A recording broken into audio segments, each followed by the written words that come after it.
Et salut les amis, c'est le docteur. Aujourd'hui on se retrouve pour une toute nouvelle vidéo de Deck Profile avec notre ami David Mitril. Salut David. Salut à tous. Alors qu'est-ce que tu vas nous présenter comme deck aujourd'hui? Ça va être mon deck Croisdia Dragard.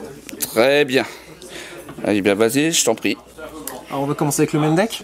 Allez-y. Donc je joue les Croisdia, 3 exemplaires de chaque, donc 3 Maximus, Oui. 3 Léonis, 3 Arboria, 3 Reclusia et 3 Draco. Pourquoi je les joue tous x3? Tout simplement parce qu'ils ont tous le même effet. Une fois par tour, ils peuvent se spé sous une flèche link. Donc une fois par tour. Donc c'est très important d'avoir les Croisdia, au moins 2 cartes Croisdia en main. C'est pour ça que je les joue à leur potentiel maximum, donc 3 chacun. D'accord. Ensuite, une seule magie au nouveau Croisdia. Oui. C'est la magie de terrain qui permet de renforcer de 500 points d'attaque les monstres Link. Donc pour faire le TK, c'est ce qu'il y a de mieux. Et que je joue x1 parce qu'il est tutorisable par Regulex. Donc une seule pour moi c'est amplement suffisant. D'accord. Ensuite, pour la partie Dragard, on joue le fameux Red Eyes, obligatoire, limité à 1 malheureusement. Même limité à 1 c'est déjà bien parce qu'il est quand même assez fort. Oui. Un Goliath Amorphage. Alors lui c'est un peu particulier, son effet lorsqu'il est sur le terrain, c'est il empêche les deux joueurs d'invoquer spécialement depuis leur extra deck. Donc ça lock le jeu de l'adversaire, c'est parfait pour ce genre de deck. Les extenders, donc 3 dragons noirs et front serpent, accompagnés de 2 dragons blancs destructo-vivants. Alors les extenders, très important aussi pour faire du Saryuja, sachant qu'il se spé, donc le noir se spé en bannissant une lumière depuis le cimetière, et le blanc lui se spé en bannissant un ténèbre depuis le cimetière. Et lorsque l'un des deux est envoyé au cimetière, par exemple pour faire une link, je l'envoie au cimetière pour faire une link, hop, et deuxième effet, je peux tuto la version opposée, donc par exemple si j'envoie le noir au cimetière, je peux tuto la version blanche de mon deck à la main et continuer en faisant une spé du blanc et ainsi de suite. Si j'envoie le blanc au cimetière, je vais au spé un autre noir. Par contre, c'est une fois par tour. D'accord, ouais, donc le deck est surtout concentré sur la Vox P. Mais c'est cyclique. D'accord. Ça se spé facilement et c'est cyclique, donc c'est très intéressant. En plus, ce sont des dragons, donc ça rentre parfaitement bien dans le deck. C'est pas le tien celui-là, David. Il le prend quand même. Je le prends quand même. 3 chasseurs Je vais pas le jouer, mais tu vois, bon, fais les chiens. accompagnés de l'éléphant Nimbus. Donc chasseur, il sert à 2 choses. La première, c'est à faire Lion Naturia, donc avec l'éléphant Nimbus qui est tuner, level 2. Donc on va spé un Léonis, je vais vous le montrer. Voilà, Léonis qui est lui-même bête. Donc l'effet du chasseur, c'est on sacrifie le chasseur, on peut invoquer spécialement depuis son deck 2 bêtes. Donc souvent pour faire le Lion Naturia, ça va être un Léonis et l'éléphant Nimbus. 3 et 2, ça fait 5. Ou alors en cas de très mauvaise main, on peut aussi commencer avec un chasseur et invoquer 2 cartes Léonis, donc c'est ce que je vous ai montré. On l'invoque 2 fois et là on commence à faire mon combo Croisdia. Si on a vraiment une très mauvaise main de départ et qu'on n'a pas de Croisdia en main, c'est toujours utile d'avoir un chasseur à la place. D'accord.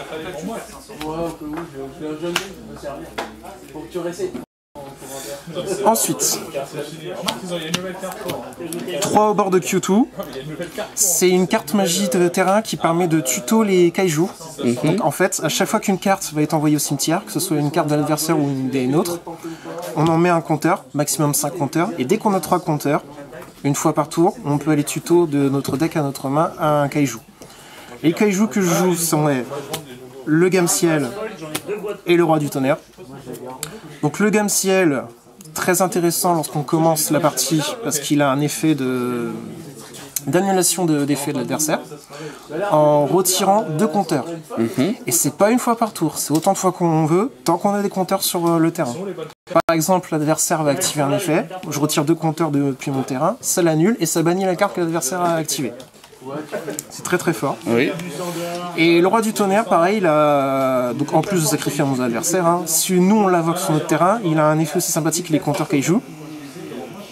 En retirant 3 compteurs Kaiju, il peut attaquer tous les monstres de l'adversaire, sachant qu'il a 3300 points d'attaque. C'est quand même très fort. Oui. Donc tu as préféré celui-là par exemple à Jizukiru. C'est ça. 2 extenders, donc l'héritage du monde, Dragard de l'héritage du monde, Oui. qui invoque spécialement depuis le cimetière un dragon de level 4 minimum. Oui. Donc c'est un Monster Reborn pour dragon, quoi. Oui, c'est ça. Et donc, le vrai Monster Reborn. Oui. Et si je me souviens bien, justement, le Dragard, il te permet de déplacer un dragon de zone d'un monstre. Une fois par tour, ouais. Très utile aussi pour faire des combos que je vous montrerai par la suite avec les Dragards. 3 Copy the Grave. Oui. Parce que notre deck c'est un deck combo, donc on ne veut absolument pas se prendre de N-Trap. Donc très obligé. En fait, obligé, on peut pas se permettre d'en jouer qu'une ou deux. C'est vraiment, voilà, on a un deck combo, on doit se protéger, c'est normal de jouer ce frappe. D'accord. Et je joue que 3 N-Trap, fantasmés, 3 fantasmés. Alors déjà d'une, c'est des dragons. Donc pour notre deck ça nous arrange. Et de deux, ça permet d'améliorer notre main de départ. Parce que si l'adversaire joue un monstre link, on invoque fantasmé, on pioche minimum de cartes, on en envoie une, ça refait notre main. Pour un deck combo comme le nôtre, c'est très appréciable. Et j'ai remarqué, tu joues pas de carte piège par contre. On n'a pas la place. D'accord. On n'a pas la place, c'est vraiment des combos qui utilisent beaucoup de cartes. On a beau recycler 40 cartes, jouer à 40 cartes, mais pour mettre des pièges, c'est pas assez d'espace. D'accord. On va passer en extra deck. Alors en extra deck, de Magus. Oui. C'est ce qui permet de commencer nos combos. Donc on invoque un Croisédia, on fait Link 1. On invoque un autre Croisédia sous sa flèche, et là ça déclenche son effet qui permet de tuto une carte Croisédia du deck à la main. D'accord. Donc c'est vraiment pour continuer nos combos, il est vraiment essentiel au jeu, c'est pour ça que je joue x2. Un Spata, donc la Link de Croisédia, qui elle permet de décaler, comme la magie de tout à l'heure, Dragard Croisédia. Oui. Donc permet de décaler, et donc ça va nous aider à faire les combos. Pareil, elle est essentielle. Je vous montrerai la combo tout à l'heure, vous verrez, elle est essentielle. Ce qui est marrant avec justement cette carte, c'est quand on l'a reçue, quand elle est sortie la première fois, on l'a jouée pas du tout. Personne ne l'a joué. Ouais. Personne l'a jouée, et quand Crusader Guard Dragon est arrivé, elle est apparue d'un seul coup. En plus, l'avantage, c'est que celle-ci, c'est une commune. C'est ça, elle est très facile d'accès. Voilà. Et en plus, elle est indispensable. On peut pas jouer Croisédia Guard Dragon sans elle. C'est impossible. Tout le monde la joue pas, mais moi je joue un Regulex. Ça permet de tuto la carte magique que je vous ai montré tout à l'heure, qui permet de boost Equimax et faire un OTK facilement. Donc son effet, hein, c'est lorsqu'on spé un Croisédia sous sa flèche, on va tuto une magie ou piège Croisédia. Pas de monstre, juste magie ou piège. Donc j'en ai parlé. Equimax, forcément, la machine à OTK. Un seul? Un seul, ça suffit, il est là pour tuer l'adversaire et on n'a pas besoin de plus. Donc maintenant la partie Dragard, un LP, un Pisty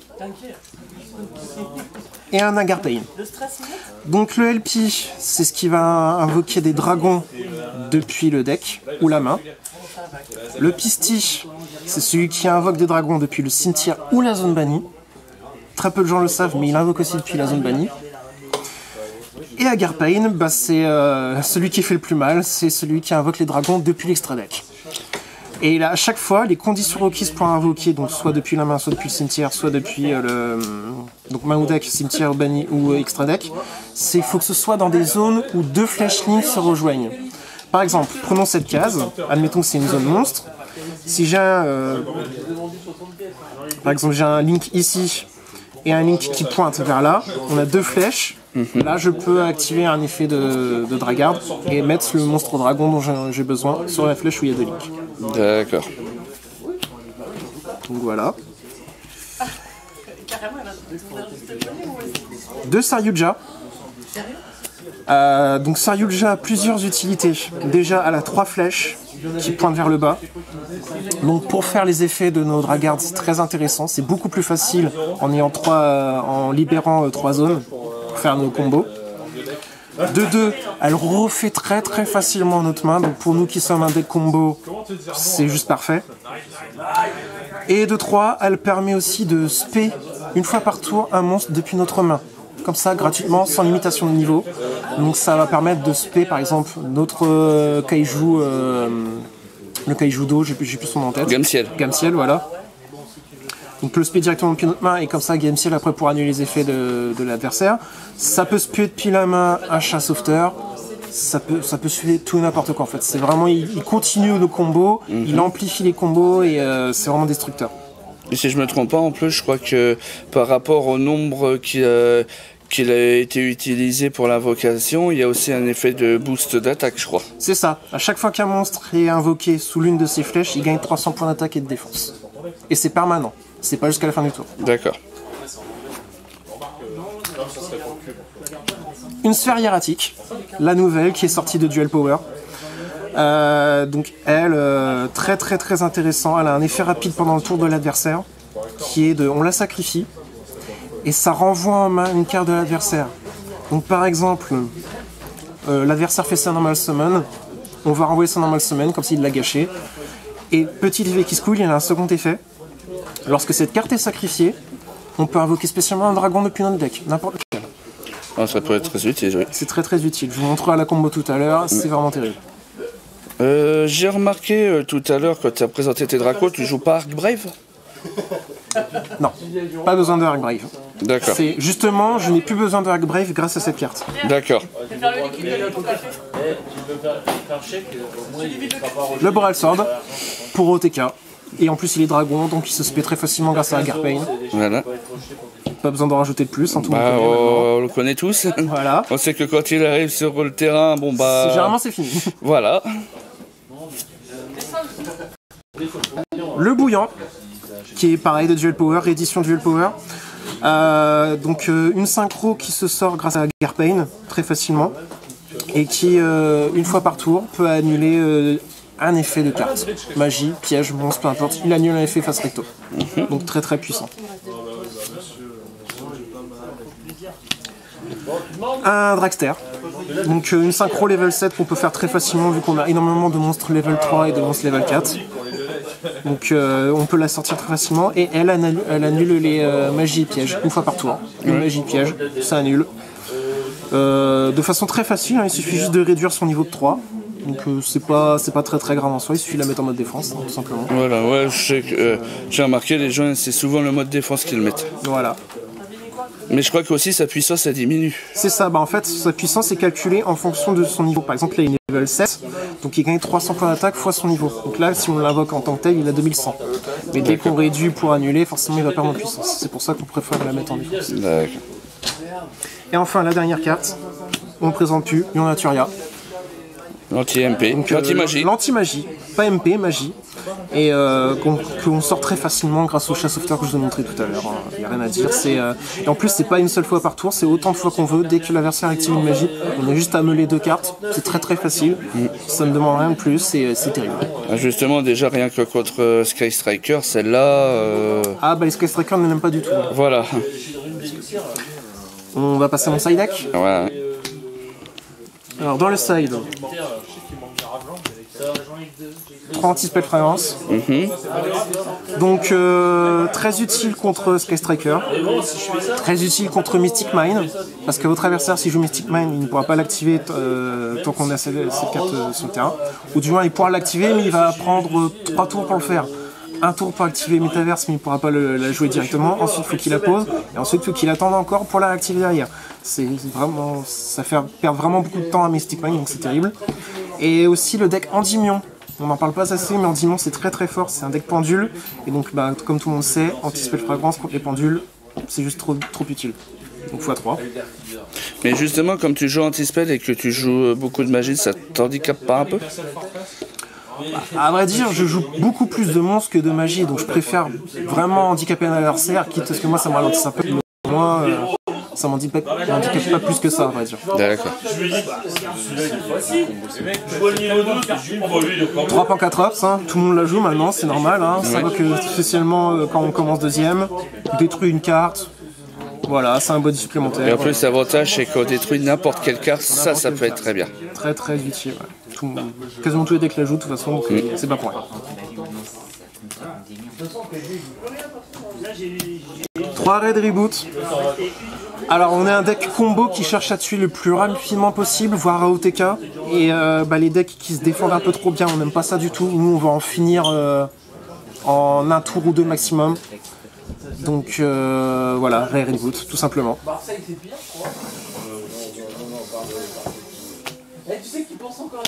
Un testament Croisédia, la nouvelle carte Croisédia, une petite commune mais qui est très très forte.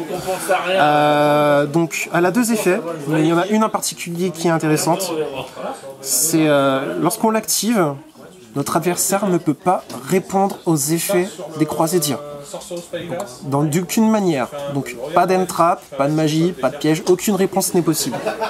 Donc c'est vraiment pour se protéger quand on veut faire un OTK et qu'on veut se protéger, on active ça et derrière on est tranquille. Et le deuxième effet, c'est lorsqu'un monstre Link Croisédia détruit un monstre au combat, on pioche du même montant que le Link rating du monstre Croisédia. Donc par exemple, Equimax qui est de Link 3 détruit un monstre au combat au pioche 3. Ah bah ça, oui. Donc ça reste quand même un effet très utile, mais on préfère quand même l'utiliser pour le premier. 3 Twin Twister. Donc pareil, hein, exactement pareil que pour des boots. On n'aime pas du tout ce qui se protège un peu trop bien, donc, toutes les cartes face cachée. Donc on veut s'en débarrasser plus rapidement. Pareil pour Mystic Mine, on s'en débarrasse très facilement. Pas de Cyclone Galactique, parce que j'ai remarqué que le Cyclone Galactique il commence à être de plus en plus joué maintenant.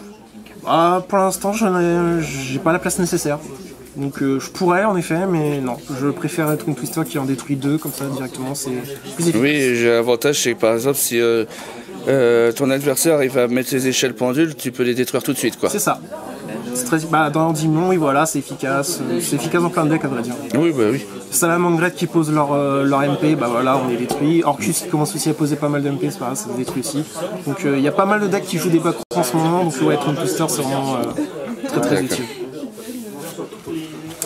Et enfin les deux dernières cartes de mon side. Double Jinzo. Oh, toi t'aimes bien jouer. Alors j'aime bien jouer, ouais. Et surtout, Saryuja qui invoque n'importe quel monstre depuis notre main. Jinzo en fait partie. On invoque Jinzo. Il n'y a plus de pièges possibles, donc plus de Mystic Mine, plus d'Altergeist, plus de gourou, plus rien en fait. Plus même de burn, le Paléo Frog. Même le Paléo. Tous les decks qui jouent trop de pièges. Un Jinzo et ça suffit, ils n'ont plus rien à faire, quoi. Donc voilà. D'accord. Tu nous montres un ou deux petits combos? Ouais. Alors les combos c'est assez technique, donc il va falloir être très attentif. Donc pour la combo, à vrai dire, on a besoin que... Allez, on va prendre deux Croisédia. Deux Croisédia et pour être sûr et certain de notre coup, généralement on aime bien avoir un extender. Donc voilà, c'est la combo classique. Et même si on n'a pas d'extender, on peut quand même s'en sortir. Mais là je vais vous faire la combo totale avec l'extender à la fin. Donc du coup, tout simplement on invoque un Croisédia en normal summon. On fait une link.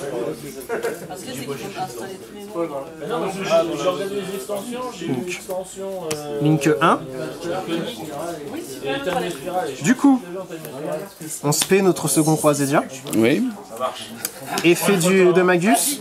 On peut tuto un Croisédia du deck à la main. Donc là, dans la configuration que j'ai choisie, j'avais que ces deux Croisédia là. On n'a pas le Draco. Il nous faut absolument le Draco pour faire la combo. Donc on va aller tuto le Draco. C'est vraiment obligatoire. Si on a un Draco en main de départ, on est content. Mais si on l'a pas, il faut absolument aller le tuto. Donc voilà, le petit Draco, il est ici. Donc, on fait notre petit Link 2.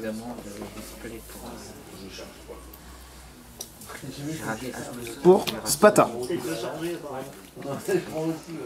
Ensuite, on spé Draco. On peut déclarer les Dracos, par contre, on ne déclare pas l'effet de Spata. Pas tout de suite. C'est pas le moment. Donc, effet Draco, on va récupérer celui qu'on a normal summon, de préférence. Et on va utiliser le Draco, seulement le Draco, pour faire une Link 1. Ouais, PST ou LP. Donc, on va commencer avec LP. LP en premier. LP en premier, toujours. Et là, on peut faire l'effet de Spata, qui est lorsqu'un monstre est invoqué sous sa flèche Link, on peut la décaler sur une case de notre choix. D'accord. Donc on va décaler LP ici.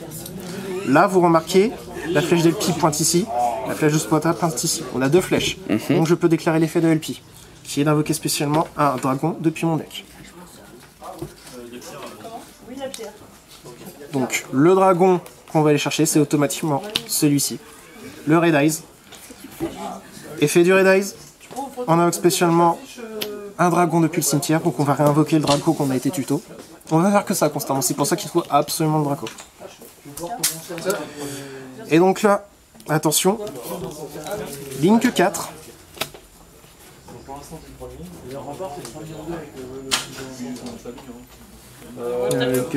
Link 4. Le voilà, Saryuja. Donc effet de Saryuja. Comme on a utilisé 4 monstres différents, on peut piocher 4 et mélanger depuis notre main 3 autres cartes et qu'on met en dessous le deck. Donc là par exemple, notre main actuellement, par exemple, bon je suis censé avoir deux autres cartes, mais notre main actuellement ça ressemble à ça. On va piocher 1, 2, 3, 4. On regarde notre main en fonction de ce qu'on a. Admettons on n'avait pas d'extender, si on pioche un extender, forcément on le garde, parce que c'est ce qui va continuer au combo. Et on va en renvoyer 3. Voilà, ça refait notre main, tout simplement. En dessous du deck. Donc on continue. Là j'ai une petite carte bonus, mais ça va pas nous déranger pour la combo. Donc on continue. Donc je bannis un monstre lumière depuis mon cimetière. Donc généralement Magus, il ne va plus nous servir. Donc on le bannit. Pour invoquer spécialement l'effront serpent. Du coup c'est un dragon, Link 1.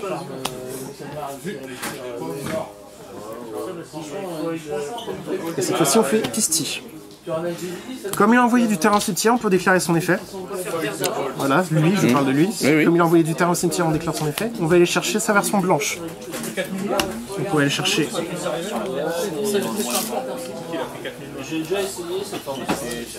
Voilà, il est ici. Donc on va le mettre à notre main, du deck à notre main. Et là, toujours pareil, j'ai une flèche qui pointe ici, une flèche qui pointe ici. Je peux déclarer l'effet de Pisti. Donc Pisti, ça invoque spécialement un dragon du cimetière ou de la zone bannie. Donc là j'ai invoqué spécialement depuis le cimetière le Red Eyes. Effet du Red Eyes. Encore une fois Draco. Donc ouais, quand la première fois que le Red Eyes il arrive, on fait pas son effet, on attend la deuxième fois pour faire son effet. C'est-à-dire qu'arriver là pour aller rechercher, pour invoquer un dragon. Oh, on l'a déjà fait la première fois. Ah, on peut le faire deux fois. On l'avait déjà. Oui, c'est autant de fois qu'on veut. D'accord. C'est une fois par tour, tant qu'il reste sur le terrain. Mais là, il a déjà quitté le terrain, donc on peut le refaire. D'accord. Donc là, Link 2, on a deux dragons. Donc la Link 2. Agarpain. On a deux flèches, ça n'a pas bougé, elles sont toujours là qui pointent, donc on a le droit de déclarer l'effet d'Agarpain. Même si Agarpain ne pointe pas, on a quand même le droit de le déclarer parce qu'on a deux flèches. D'accord. Donc, effet d'Agarpain. On va appeler spécialement le bouillant, comme ça, gratuitement. Donc bouillant qui, je rappelle, annule les effets de carte de l'adversaire. Donc là, c'est le combo de base. Après, ce qu'on peut faire, c'est qu'on peut encore continuer à invoquer, par exemple, le blanc qu'on avait tuto tout à l'heure. On peut continuer, refaire Link 4 parce qu'on joue deux Saryuja, repiocher 4, refaire sa main, sachant qu'on peut toujours invoquer spécialement un Chassofter qui va faire un Lion Naturia. On peut invoquer spécialement un Gamme Ciel, et si on a le terrain et les compteurs Kaiju, ça peut annuler d'autres cartes. Donc on peut faire tout un tas de choses. Là, je vais finir la combo juste en vous montrant le move final. Donc qui va être deux monstres dragons. Et les sphères hiératiques. Pourquoi j'ai envoyé Saryuja au cimetière? Parce que les sphères hiératiques, l'effet ne s'active que si dans la zone extra. Si dans la zone monstre main, son effet ne s'active pas. Donc j'ai été obligé d'envoyer mon Saryuja. C'est normal. Et donc, là on va se mettre en situation, on met fin à notre tour.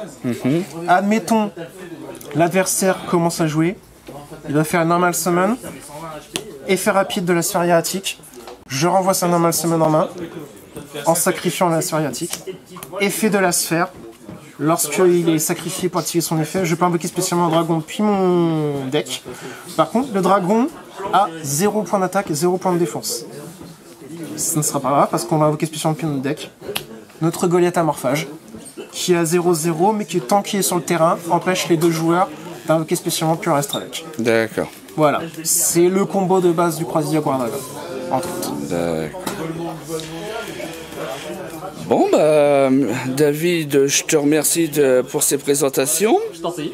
J'espère que cette vidéo vous a plu. Si c'est le cas, lâchez un petit pouce bleu, ça fait toujours plaisir. Abonnez-vous à la chaîne. David, un dernier mot? Bon visionnage, c'est tout ce que j'ai à dire. Je vous souhaite également un bon visionnage, les amis. C'était les docteurs. Salut, salut!